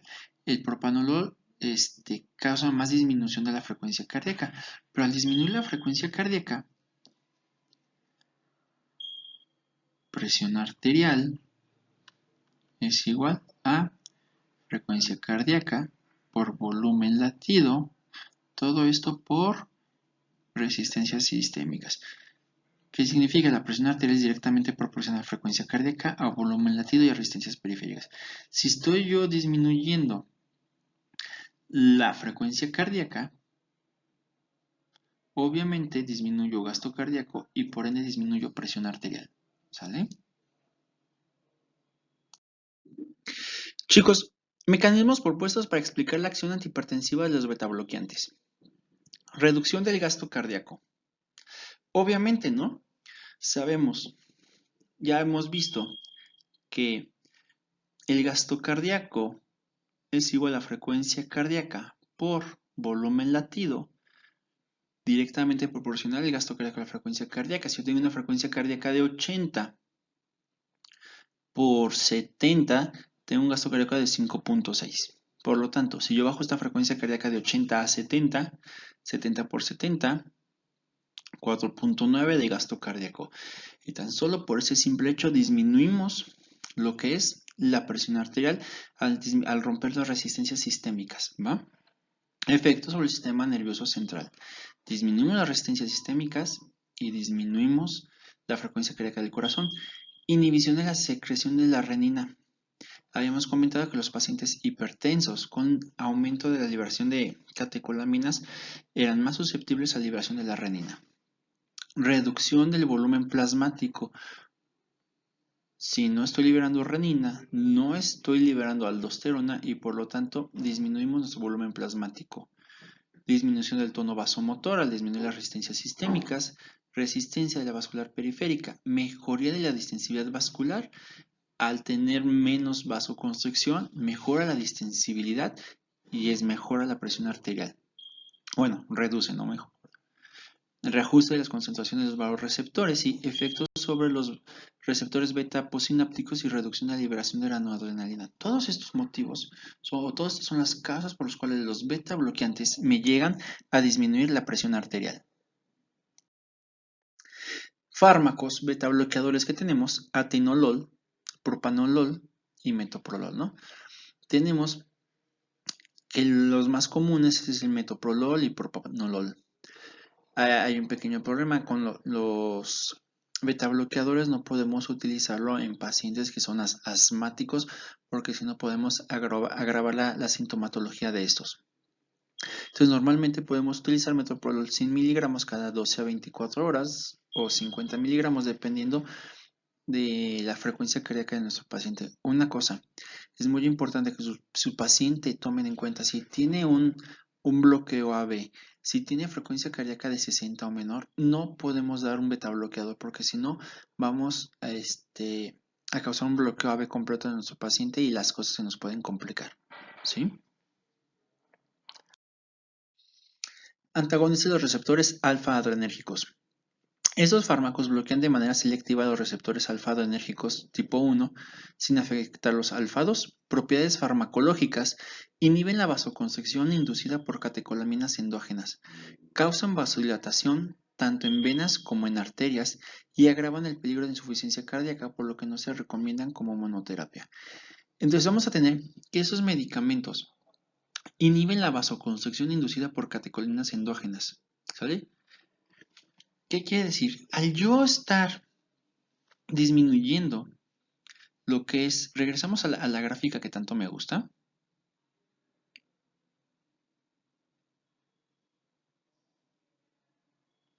Al yo estar causando una disminución de la vasoconstricción, yo voy a tener una disminución de la poscarga. Por lo tanto, menos fuerza tengo que ejercer para poder lograr vencer mi poscarga. ¿Estamos de acuerdo? Disminuye las resistencias sistémicas y por lo tanto va a bajar la presión arterial. Recuerdan ustedes que presión arterial es igual a gasto cardíaco por resistencias sistémicas. Yo estoy disminuyendo esta, obviamente disminuyo la TA, ya que esta es directamente proporcional al gasto cardíaco y a las resistencias sistémicas. Prazosin, 1 miligramo cada 6 a 8 horas, dosis máximas 20 miligramos. ¿Sí? Tenemos la ventaja de que el prazosin es un antihipertensivo de rápida acción.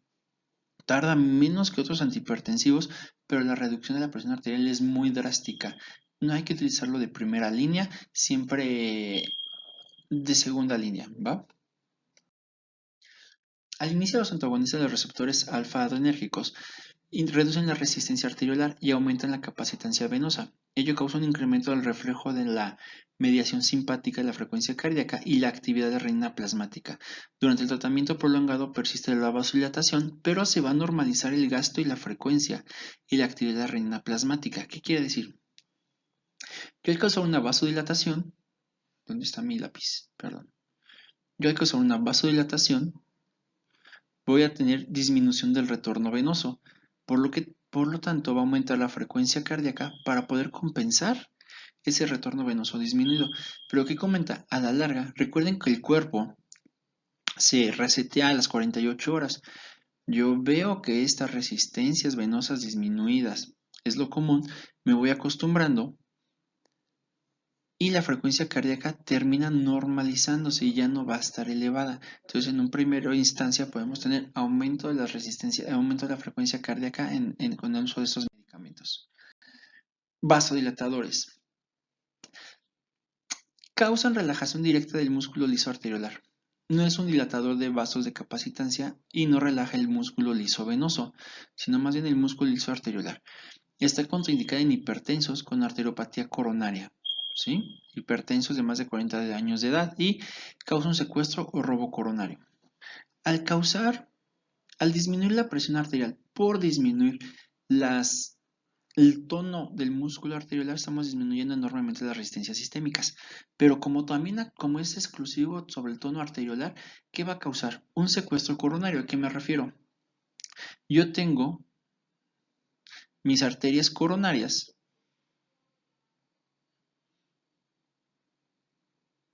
coronaria derecha, coronaria izquierda, circunfleja, descendente anterior, ¿no? En teoría. Ahora, ¿qué es lo que tenemos? Si yo tengo una vasodilatación arteriolar, ¿qué va a pasar? Yo voy a dilatar y mi vaso sanguíneo, mi vaso coronario, en vez de estar así, está de este tamaño, pero sigue teniendo el mismo flujo sanguíneo. ¿Qué va a pasar? La presión sobre las paredes va a disminuir, por lo tanto va a descender drásticamente la presión en las arterias coronarias, ¿sí? Y esto me puede dar un síndrome similar al síndrome coronario agudo, a una angina. Empecemos a tener una patología muy similar al infarto, porque no está llegando suficiente flujo entonces a todo el corazón, empieza a sufrir y se empieza a infartar. Tener cuidado con eso, sobre todo en pacientes que también aparte de eso tomaron un inhibidor de medicamentos como el tipo Viagra, inhibidores de la fosfodiesterasa, agravan aún más la vasodilatación y aún más el robo coronario y es perjudicial para ellos por este motivo. Causamos todavía más vasodilatación arteriolar y aún más secuestro coronario. Antagonistas del conducto de calcio. Los antagonistas de los conductos de calcio son fármacos importantes para el tratamiento de la hipertensión. La concentración del músculo de calcio del músculo lisovascular depende, la contracción del músculo lisovascular depende de la concentración del calcio que tenemos en el retículo sarcoplásmico. La inhibición del desplazamiento del calcio hacia los conductos de calcio sensibles al voltaje pueden disminuir la cantidad total de calcio que llega a los sitios intracelulares y por lo tanto no vamos a tener una vasoconstricción. Los antagonistas de los canales de calcio reducen la presión sanguínea porque relajan el músculo liso arteriolar y disminuyen la resistencia periférica. Para poder entender el funcionamiento de este medicamento, recordemos que yo tengo lo que es mi músculo liso vascular, yo tengo mi calcio dentro del retículo sarcoplásmico. Cuando viene la despolarización, tenemos entrada de calcio. Esta despolarización me va a causar la apertura de los canales y liberación del calcio del retículo sarcoplásmico.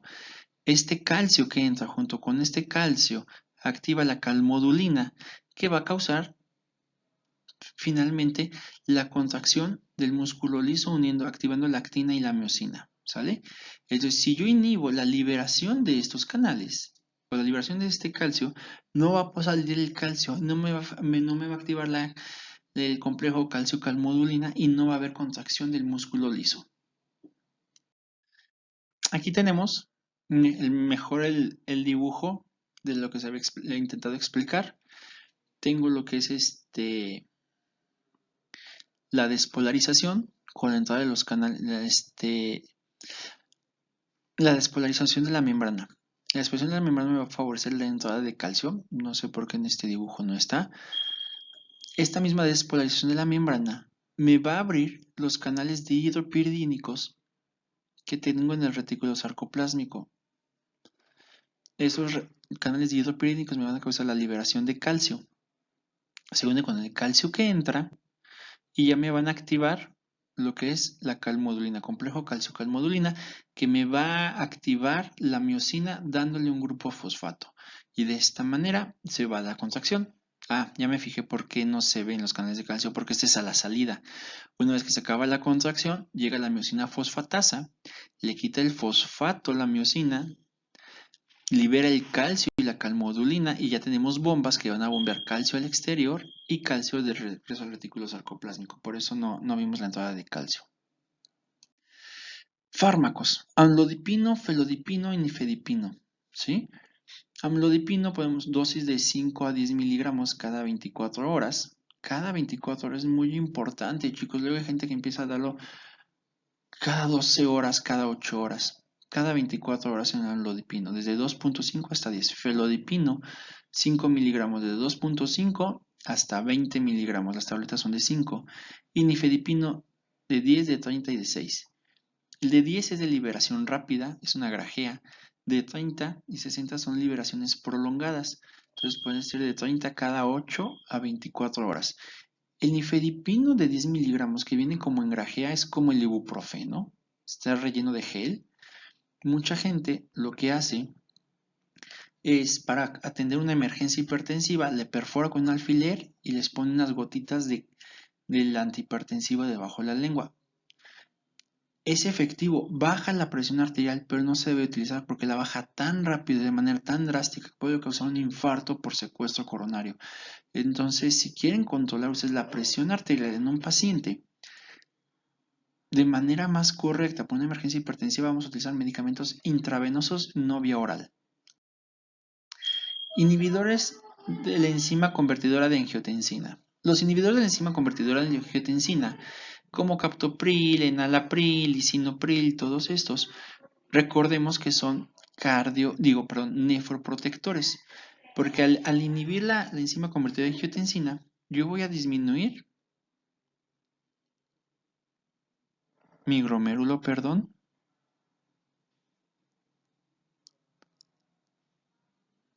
Yo voy a disminuir la vasoconstricción de la arteriola eferente, causando una vasodilatación. Al causar una vasodilatación de la arteriola eferente, ¿qué va a pasar? Disminuye la presión dentro del capilar glomerular, por lo tanto disminuye la filtración y no hay una presión tan elevada. Bueno, no disminuye la filtración, sino lo que hacemos es reducir la presión intraglomerular, que esta presión intraglomerular a la larga me causa lesión del endotelio, lesión del glomérulo y falla renal. Entonces los IECA son nefroprotectores porque disminuyen esta presión intraglomerular. Ahora, no solo los IECA causan vasodilatación del eferente. Al inhibir la formación de angiotensina 2, estamos evitando la formación de un vasoconstrictor. Ahora, el mecanismo de acción o por el cual bajan la presión arterial es que reducción de la presión arterial sistémica al inhibido a la inhibición de la angiotensina 2. Disminución de la presión intraglomerular, lo que les mencionaba. Yo causo una vasodilatación de la arteriola eferente, disminuye la presión en el capilar glomerular que está elevada, que va a causar perforaciones o que estas fenestraciones o daraciones, o dependiendo del libro que lo hayan leído, pueden aumentar del tamaño conforme esté aumentada la presión y más lesión renal. Disminuye el factor de crecimiento vascular, factor de crecimiento transformador beta, factor de crecimiento del tejido conjuntivo, efectos sobre las proteínas especificadoras de los podocitos. Disminuye la lesión en los podocitos, aumenta la expresión de nefrina, reduce los productos de la glucosilación avanzada, reduce la actividad de las vías de señales intracelulares, proteína sinasa y factor nuclear beta. Entonces son muy buenos, sobre todo son nefroprotectores. Tanto los IECA como los ARA2 son medicamentos que podemos utilizar de primera línea porque me protegen el riñón, ¿sí? Entonces yo estoy postergando el inicio o la aparición de fallas renales. Captopril, enalapril y ramipril son los más comunes. Captopril son tabletas de 25 miligramos, se pueden dar cada 8 o cada 12 horas. Enalapril de 10 miligramos cada 12 a 24 horas. Y ramipril tenemos de 1.5, 2.5 y 5, desde 1.25 hasta 20 miligramos al día. Usar en insuficiencia cardíaca por IAM. Evita también una remodelación cardíaca. No se usa en el embarazo. Efectos secundarios: tos, hipercalemia, insuficiencia renal aguda, angiodema, vigilar la función renal y iones en la primera semana. Aquí menciona que causa insuficiencia renal aguda. Si juntamos obviamente un IECA que me causa vasodilatación de la arteriola eferente y algún medicamento que me cause vasodilatación de la aferente, como los AINES, vasoconstricción de la aferente, como los AINES al inhibir las prostaglandinas, pues obviamente la presión intraglomerular del capilar glomerular va a disminuir. Al disminuir la presión hidrostática del capilar glomerular, que normalmente debe ser 60, baja a 60, 50, 30, pues obviamente la presión neta de filtración disminuye y puede causar una falla renal. Esto lo vamos a ver más adelante en el siguiente tema, que es lesión renal aguda, y vamos a ver lo que es conceptos de vulnerabilidad renal. Agonistas de los receptores AT. Los agonistas no peptídicos de los receptores AT de angiotensina 2, como el losartán, telmisartán, candesartán, ibersartán, todos estos sartanes, contrarrestan los efectos de la angiotensina 2 y permiten la relajación del músculo liso y vasodilatación, aumentan la excreción renal de sodio y agua y reducen el volumen plasmático al disminuir la hipertrofia celular. ¿Cómo actúan estos medicamentos? Obviamente, al disminuir los AT2, va a disminuir la formación de angiotensina 2, disminuye las resistencias sistémicas y también disminuye la presión intraglomerular. Por lo tanto, también es un nefroprotector. Y aquí tenemos diferentes medicamentos, ¿no? Candesartán 4, 8, 17, 32 cada 24 horas. Ibersartán cada 24 horas. Losartán cada 12 horas. ¿Se fijan lo importante? Losartán lo podemos dar cada 12 horas, pero el resto de los árados se dan cada 24 horas. Luego me encuentro recetas donde veo telmisartán cada 8 horas, cada 12 horas, valsartán cada 8 horas. Entonces, no, chicos, las cosas como deben de ser. Los arados son cada 24 horas, salvo el losartán que lo podemos dar cada 12 horas. Indicaciones en nefropatía por diabetes e intolerancia a los IECA. Normalmente los IECA tienen un pequeño efecto secundario. Son muy buenos, sobre todo porque son económicos, son nefroprotectores, pero causan angioedema y mucha tos. Los árados tienen propiedades similares, sobre todo porque disminuyen las resistencias periféricas, la presión intraglomerular. No tienen este efecto secundario que causa angioedema, pero son más caros. No hay que usar en el embarazo y hay que tener cuidado en estenosis de ambas arterias renales. Respuesta antihipertensiva de diferentes fármacos en blancos, ¿no? Porcentaje, clonidina, están comparando clonidina, natrianolol, captopril, diltiazem, prazosin, hidroclorotiazida y placebos. Pues obviamente los antihipertensivos sí tienen mayor efecto que los placebos, salvo la hidroclorotiazida, que es casi igual a hidroclorotiazida, ¿no? Monoterapia inicial. ¿Qué vamos a hacer? La monoterapia inicial tiene éxito en muchos pacientes con hipertensión primaria leve, sin embargo es poco probable que la terapia de un solo fármaco logre la presión arterial objetivo en pacientes cuya presión arterial está más de 20 a 10 milímetros de mercurio sobre encima del objetivo. En ausencia de una razón clínica específica, existen tres clases principales de fármacos que se han utilizado para la monoterapia inicial: diuréticos tiazídicos, bloqueadores de los canales de calcio de acción prolongada o los inhibidores de la IECA y ARA2. Inhibidores de la IECA. ¿Se fijan que hice un pleonasmo? Dije inhibidor de IECA, inhibidor del enzima convertido en angiotensina, perdón. Pero es la posguardia y las altas horas de trabajo, ¿no? La hidroclorotiazida en dosis bajas de 12.5 a 25 se utiliza ampliamente y tras la publicación del ensayo ALAT se recomendó como monoterapia inicial en la mayoría de los pacientes con hipertensión primaria leve. Y recordemos, ya lo habíamos dicho, pero ¿dónde quedó mi lápiz? Los diuréticos son la piedra angular en el tratamiento de la hipertensión, porque al disminuir el volumen intravascular voy a disminuir lo que es el gasto cardíaco. Si yo disminuyo el gasto cardíaco, gasto de GC, ya no va a tener que haber una vasoconstricción para regular el flujo sanguíneo y también disminuyó la resistencia sistémica, entonces son muy efectivos para disminuir la presión arterial como terapia inicial. Entre los pacientes en los que existe una probabilidad razonable de requerir un segundo fármaco, podemos utilizar un IECA o un bloqueador de los canales de calcio tipo dihidropirínico de acción prolongada, ya que puede agregar la segunda clase si se requiere terapia adicional para lograr un régimen de combinación deseado. La respuesta de la presión arterial a la monoterapia inicial debe evaluarse en 4 a 6 semanas. Sobre todo, hay fármacos como los ARA2, telmisartán, losartán, candesartán, valsartán, que tardan hasta una semana en saturar receptores. Entonces, hasta una semana después voy a tener el efecto máximo del medicamento. Entonces, por lo tanto, no puedo desesperarme y a los 2 días cambiar de medicamento o aumentar la dosis, porque a la larga, de una vez que saturemos receptores, vamos a tener un paciente hipotenso que va a tener muchos síntomas. Si hay una respuesta inadecuada, se puede aumentar la dosis y evaluar la respuesta de la presión arterial después de otro periodo de 4 a 6 semanas. A medida que se aumenta la dosis con la mayoría de los fármacos antihipertensivos, la respuesta se atenúa y efectos secundarios se vuelven más prominentes, como con la relativa extensión de los IECA y los ARA2 en pacientes con función renal normal. Monoterapia secuencial. En pacientes que pueden ser tratados inicialmente con monoterapia y que no responden bien a una dosis moderada de terapia antihipertensiva, recomendamos una estrategia monoterapia secuencial.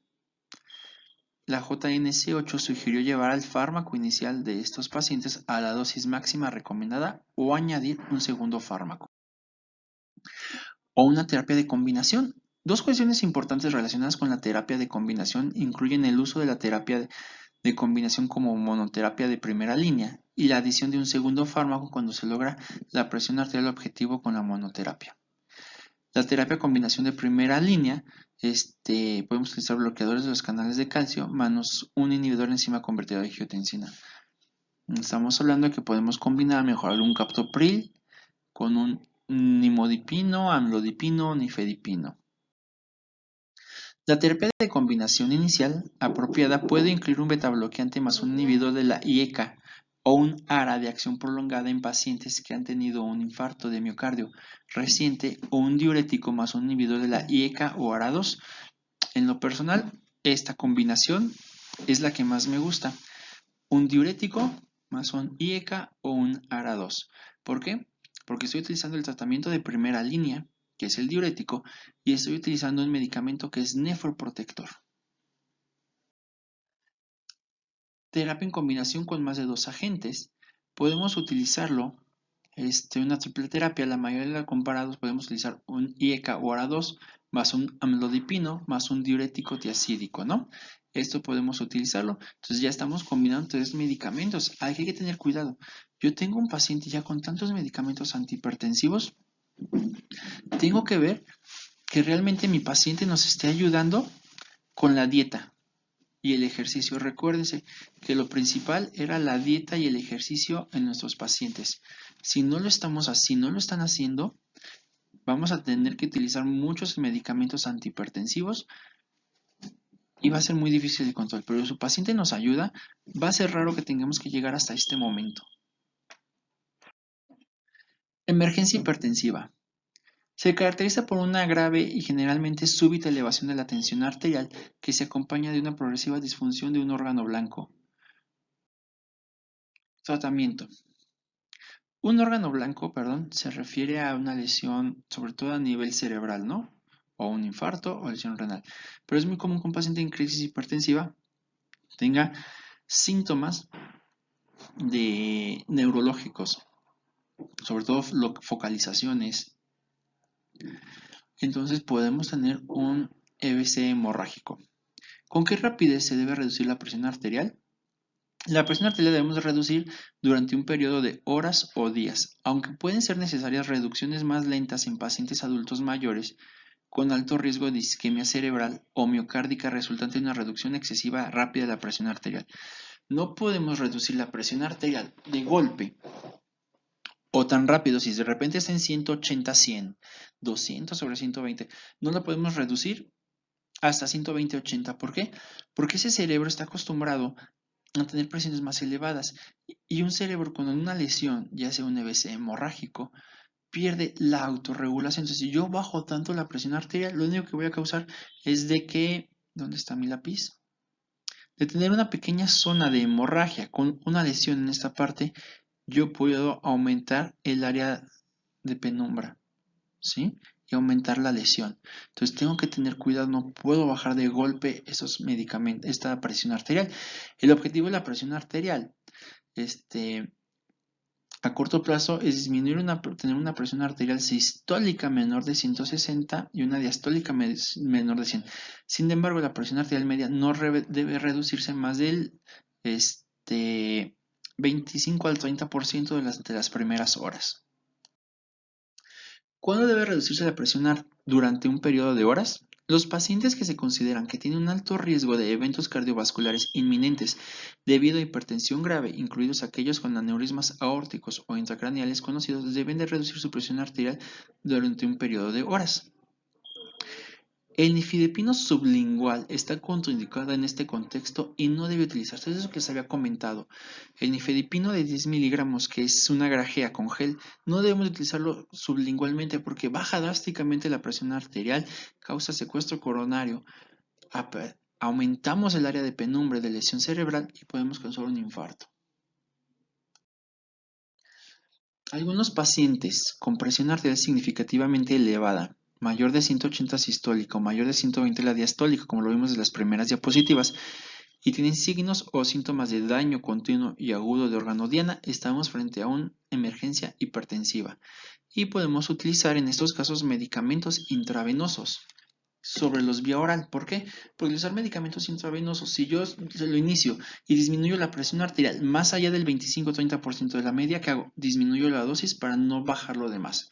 Si lo doy vía oral, no puedo controlar exactamente cuánto estoy bajando. O inicio el tratamiento intravenoso y no estoy bajando la impresión, los porcentajes que necesito, le aumento un poco la dosis. Y de esta manera yo tengo un control más estricto de la presión arterial. Le bajé de más, le disminuyo. Le bajé de menos, le aumento. ¿Estamos de acuerdo? El nitroprusiato se metaboliza cianuro, lo que posiblemente lleve al desarrollo de toxicidad por cianuro, que puede llegar a ser fatal. Este problema se puede manifestar en tan solo unas 4 horas. Se presenta con un estado mental alterado y una acidosis láctica. Yo tengo un paciente con nitroprusiato y empieza con acidosis láctica sin alguna otra causa y alteraciones mentales, yo puedo tener una intoxicación por cianuro, ¿sale? Factores de riesgo para intoxicación por cianuro incluyen un tratamiento de más de 24 a 48 horas, insuficiencia renal subyacente y uso de dosis que exceden la capacidad del cuerpo para desintoxicar el cianuro. Recuerden que el cianuro se vuelve el aceptor final en la cadena de transporte de electrones, desplazando al oxígeno, por lo tanto no hay formación de energía. Ahora, tenemos la nitroglicerina, que también se administra de manera intravenosa. Causa dilatación similar al nitroprusiato de sodio, salvo que es mayor la arterial, ¿sí? Tenemos la ventaja de que no tiene la intoxicación, pero causa mucha vasodilatación y puede aumentar la presión intracraneal. La dosis inicial de la nitroglicerina es de 5 microgramos por minuto, que puede aumentarse según sea necesario hasta un máximo de 100 microgramos por minuto, y el inicio de acción es de 2 a 5 minutos. No se preocupen si no saben hacer infusiones. Cuando esté en sexto semestre, tenemos preparados un taller de, de cálculo de dosis de infusión para que lo tengan controlado. Chicos, esto es todo con respecto al tema de hipertensión arterial. Espero haya sido de su agrado y nos estamos viendo en el próximo tema. Hasta la vista.